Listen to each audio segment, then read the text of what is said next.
Bismillahirrahmanirrahim. Assalamualaikum warahmatullahi wabarakatuh. Nama saya Fitri Yusra, NIM 2014 020102. Nah, saya adalah mahasiswi dari Universitas Islam Negeri Imam Bonjol Padang dengan jurusan Pendidikan Bahasa Arab, kelas D. Di sini saya membuat video presentasi guna untuk memenuhi tugas mata kuliah Ilmu Lughah An-Nafsi. Nah, di sini saya akan menjelaskan materi yang berjudul ataupun bertema tentang bahasa, berbahasa, dan berpikir.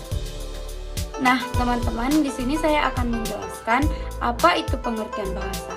Nah, bahasa adalah alat komunikasi yang terorganisasi dalam bentuk satuan-satuan seperti kata, kelompok kata, klausa, dan kalimat yang diungkapkan baik secara lisan maupun secara tulisan. Dan juga bahasa itu adalah alat untuk menyampaikan apa yang terlintas di dalam hati dan pikiran manusia. Bahasa juga merupakan media manusia untuk berpikir secara abstrak yang memungkinkan objek-objek faktual ditransformasikan ke dalam simbol-simbol abstrak. Nah, selanjutnya teman-teman, bahasa. Bahasa juga disebut sebagai isyarat, gerak tubuh, kode, simbol yang merupakan sarana untuk berkomunikasi dalam sebuah komunitas manusia dan makhluk hidup. Namun, dalam hal ini bahasa yang dimaksud adalah suara manusia, simbol dan maknanya. Manusia menggunakan bahasa untuk berinteraksi sosial, bernegosiasi, serta mengungkapkan pikirannya dan yang melintas di dalam hatinya.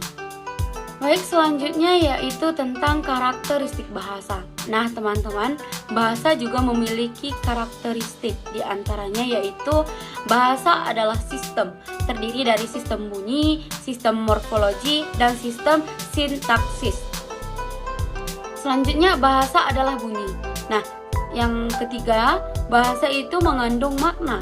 Keempat, bahasa itu diperoleh. Kelima, bahasa itu berkembang dan berubah. Yang ketujuh, bahasa adalah fenomena sosial. Yang ketujuh, bahasa itu arbiter. Yang kedelapan, bahasa itu adalah simbol dan lambang. Dan yang kesepuluh, bahasa itu serupa dan universal. Nah, definisi berbahasa. Dalam berbahasa Arab ataupun dalam bahasa Arab, hadatsa yahditsu, yang artinya berbahasa.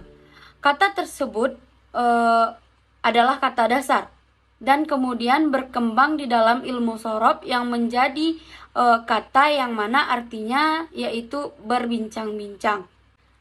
Baik teman-teman, dari definisi berbahasa tadi dapat kita simpulkan bahwa berbahasa adalah berucap kata atau kalimat yang melibatkan indera pengucapan untuk mengungkapkan apa yang ada di dalam pikiran. Ini berarti bahwa berbahasa adalah mengandung makna. Manakala manusia berbahasa biasanya adalah berkomunikasi dengan manusia lain dengan tujuan tertentu dalam pikirannya. Maka berbincang-bincang dan berbicara melibatkan dua manusia ataupun lebih, itu berarti bahwa mereka sedang berucap atau berbincang-bincang, berbicara dan berkomunikasi.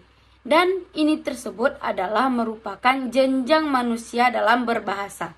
Selanjutnya tentang berpikir. Berpikir merupakan aktivitas yang melibatkan manipulasi otak terhadap informasi. Misalnya pada saat kita membentuk konsep, terlibat dalam pemecahan masalah, melakukan penalaran, dan membuat keputusan. Fungsi dari berpikir adalah untuk memecahkan masalah. Pertat Singh Mahra menyatakan bahwa proses berpikir mencakup hal-hal sebagai berikut, yaitu yang pertama conception, yaitu pembentukan gagasan. Yang kedua, judgment, yaitu menentukan ataupun menetapkan sesuatu. Yang ketiga, reasoning. Reasoning yaitu artinya pertimbangan, pemikiran ataupun penalaran. Nah, teman-teman, hubungan bahasa, berbahasa dan berpikir. Bahasa adalah alat manusia untuk mengembangkan dan menyempurnakan pemikiran itu. Dengan kata lain, bahasa dapat membantu pemikiran manusia supaya dapat berpikir lebih sistematis. Di dalam berbahasa mencakup kegiatan yang melibatkan tiga orang itu. Dalam berbahasa, manusia mengungkapkan apa yang ada di dalam pikirannya dan akhirnya terangkai dalam ungkapan pola kata. Nah, pola ungkapan dan pola kalimat dalam berpikir. Manusia mampu mengembangkan kemampuan berbahasanya dan menata struktur dan gaya berbahasanya. Dalam kegiatan berbahasa dan berpikir, manusia mengalami perilaku mental yang melibatkan perasaannya. Baik, mungkin sekian dari presentasi saya.